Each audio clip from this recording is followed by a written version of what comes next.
Manger. My name is Moe Clark. Well, originally I'm from Calgary, Alberta, and so born and raised in the city, and I have ancestors from the Qu'Appelle Valley in southern Saskatchewan. So my great-grandmother is Saulteaux Cree, or was Saulteaux Cree, and so I'm Métis, so I'm of mixed ancestry. I've been in Montreal now for 5 years. I've been singing since I was super little.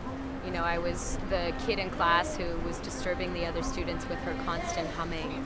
And so I think just slowly but surely I started to discover more and more of my voice as I grew older. And there basically came a point where I'd been performing in theater companies and musical theater and singing and dancing for other people and performing their other people's work.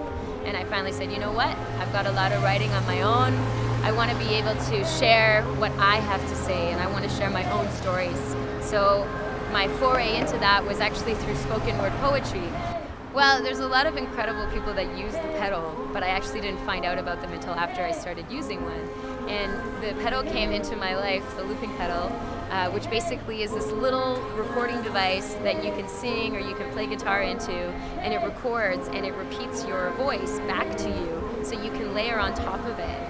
And I mean, I was always used to playing in choirs and playing with choruses, and I really love gospel music where there's lots of overlaying harmonies and overlaying sounds.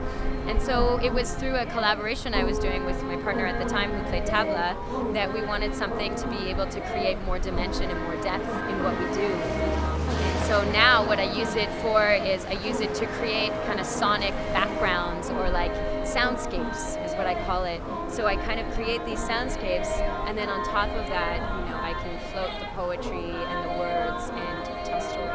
If I'm passionate about something, I'll want to write about it. And sometimes that passion means that like I'm angry or I'm enraged or I'm confused or upset that I didn't know something before the moment that I find out, and that usually catalyzes me to want to write. But right now what I'm finding is I'm really interested in looking at and exploring the parallels between different cultures in terms of dance and ceremony and ritual performance. And so kind of looking at how can I summon those energies and how can I create stories off of those rituals and those experiences.